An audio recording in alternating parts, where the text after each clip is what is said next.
Assalamualaikum and very good evening.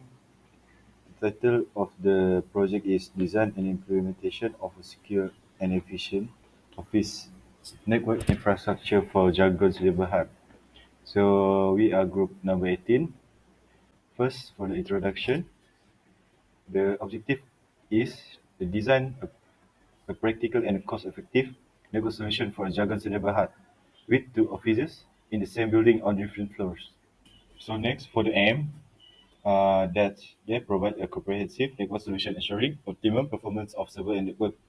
For the usage requirement, they give 15 stationary and 5 mobile employees in Office A, and then 10 stationary and 3 mobile employees in Office B. After that, network printers for all users, restrict Wi-Fi access from meeting rooms guests, solution social media access restriction during office hours, and local file server for company. Today I will present about our network diagram. First, for the internet gateway, we use Cisco ISR 1100 series because it offers a high performance, security, and scalability, which are critical for the support for this company. First, we use this because the router support dual one link, which provide redundancy and reliability. And then we use a firewall. For firewall, we use a Fortinet Forget 60E. This provide comprehensive threat protection, include firewall, VPN installation, configuration, and web. For the switch, for the main switch, we use 28 port gigabyte, which is Cisco SG350 28. This port provides a port to connect all devices in Office A, including workstation and printer, servers, and access point. For the top one, then we go to the top one. Top one is for AD and SSO server. We use a Dell PowerEdge T40 with Intel Xeon E2224G. This Dell provide the reliable performance and ample strong storage for company document and training video.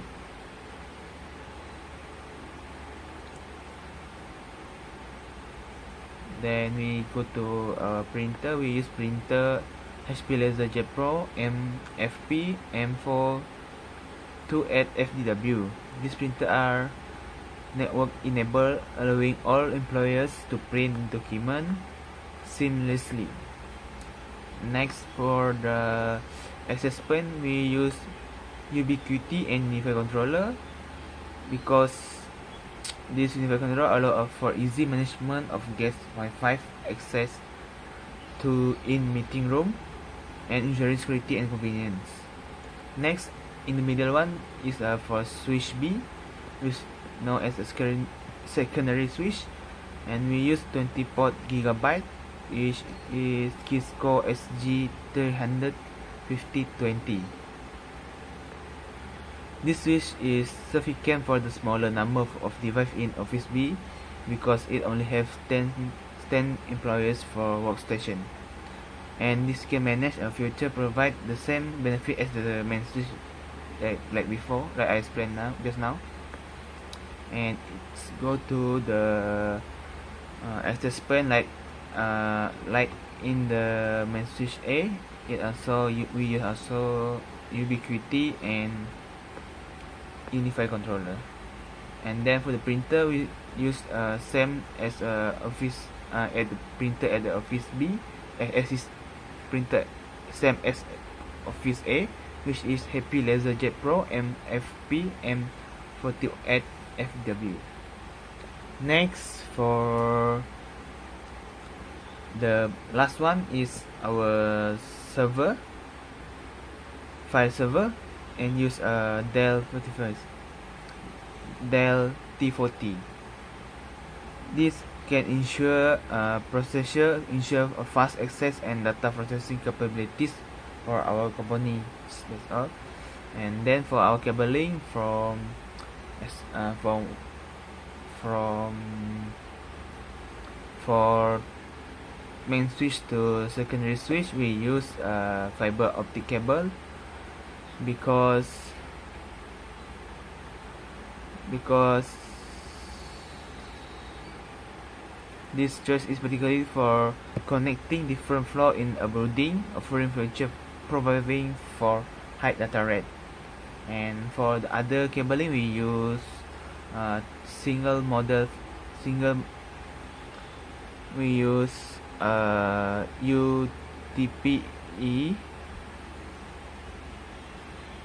UTP-CAT UTP-CAT 5E cable because it supports up to 1 Gbps speed, which is adequate for the current network requirement and provide cost and efficiency. And that's all from me. Thank you.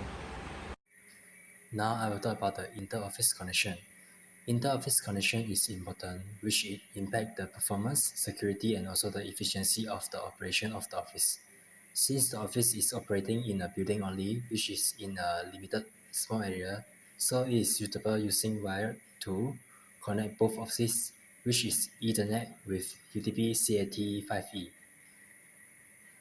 First, the practicality. CAT5E cable are more flexible and easier to handle than higher category cable, simplifying installation and also reducing the labor costs. This is particularly useful for running cable through wall and cell links within the office building. Therefore, CAT5E is more suitable to connect office in different floors, unlike wireless, which the practically will be affected due to physical obstacle. And next is the cost effectiveness.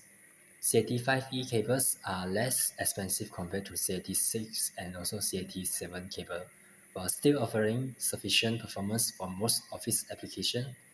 The enhanced design of CAT5E cable minimizes crosstalk and also electromagnetic interference, which improve overall network reliability without the need for expensive shielding used in higher category cable. Next is the performance. CAT5E cabling supports up to 1 Gbps, which is Gigabit Ethernet, and is suitable for most office network requirements, including internet accesses, file sharing, and printer connection.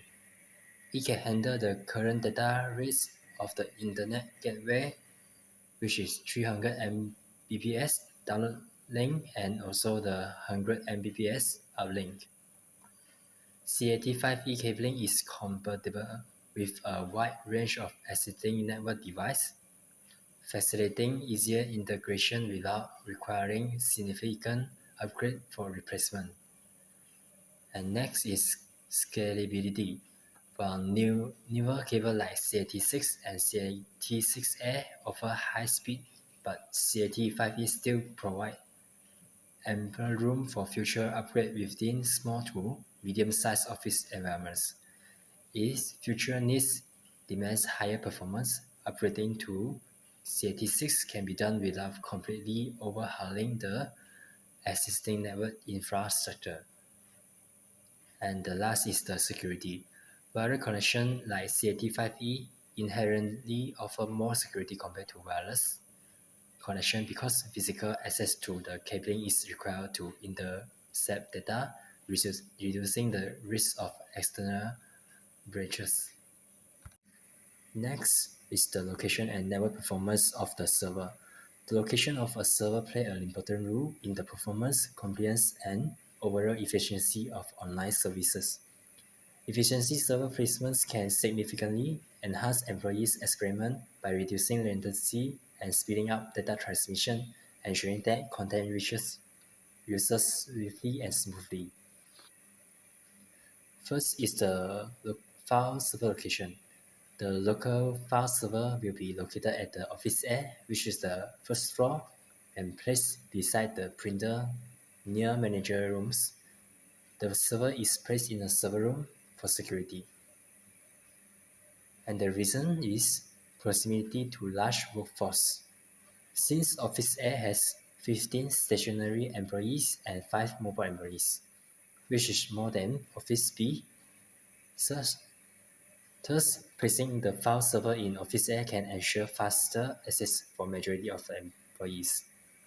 And next is easy of accesses.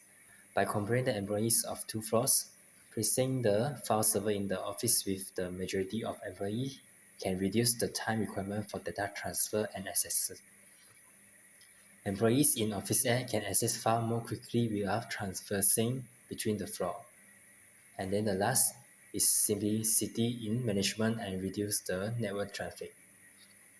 Placing the local file server only at Office A can reduce the network traffic to improve the overall network performance and also simplify server management and maintenance tasks, which server upkeep and troubleshooting can be focused only on one place, which in the Office A. And next is the Active Directory and Single Sign-On Server location. The Active Directory and Single Sign-On Server can be placed in Office B, which is the second floor, and placed at the corner outside the meeting room. The server is also placed in the server room for security. And the reason is, first is the security. The second floor is typically more restricted in terms of physical access. Placing the AD and SSO server in a secure location on this floor, such as the COO's or CEO's room, can provide an additional layer of security by limiting access to authorized personnel only. And next is the proximity to management. Placing the AD and SSO server on the second floor will provide easier physical access for high-level management, such as the Chief Operating Officer (COO) and the Chief Executive Officer (CEO). This proximity can be beneficial for IT support, management, and also decision-making process. And the last is redundancy. When one of the office is in issue, such as the power outage or network disruption, the other floors can still maintain essential service if the key network infrastructure is distributing across multiple offices. Besides that, distributing server across different floors help balance the network load, reducing the risk of congestion and bottleneck. It ensures that no single point of failure impact the entire network infrastructure. And this is all my presentation. I will give the next part to my partner. Thank you. For the next one, for access control strategy for Facebook, Instagram, and TikTok, there are 9 points given. That is, first, firewall rules and web filtering. So for firewall rules, it is inbound and outbound traffic control. Open necessary port HTTP, HTTPS, close others. Then geofencing is restrict access from risky region. For IDPS, the real-time detection and blocking of suspicious activities. For web filtering, the URL filtering can block malicious sites and phishing page. Then content filtering, they can prevent harmful content uploads. Lastly, keyword filtering, they can block scam related keywords. For the third and fourth point, access policies and data protection. For access policies, the user roles define and enforce roles-based access. Then the device management restrict access to secure registered device. Last, session management, it is implement session timeouts and monitor length. For data protection policies, the data encryption is to protect data at rest and in transit. And then for data retention, it is define storage duration and enforce automatic deletion. For the sixth and seventh point, there are behavioral policies and security awareness training. So for behavioral policies, it is acceptable use and it is define and enforce acceptable behavior. And then for the last point for behavioral policies is user reporting. It is enable and act on a report of suspicious activity. Then for the next point, security awareness training. There are regular sessions that is educate users on security best practice. That interactive learning, it is use modules and quizzes for engagement. For security notifications, proactive alerts are notify user about the new security features and threats. For the guideline and tips, it is provide security guideline including enable MFA. Then for proxy server, the traffic monitoring, monitor and log all the traffic to detect and block suspicious activity. And last point for proxy servers, there are access control to restrict access based on user roles and policies. For the last point, it is content filtering. Automated moderation can scan and filter uploaded content for inappropriate material. For the human review, it is review flag content and make final decision on removal. So, as the conclusion, we designed a cost-effective network for Jaggers neighborhood to meet the specific needs. For the key feature included, that is, there is optimal performance, it is fast access to file and smooth communication between the office. And for the security, there are firewalls, web filtering, policy enforcement, and user education to ensure a safe network. And for the traffic control, we are using proxy servers and content filtering to manage the internet usage.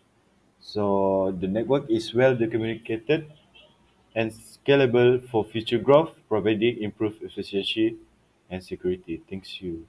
That's all for today.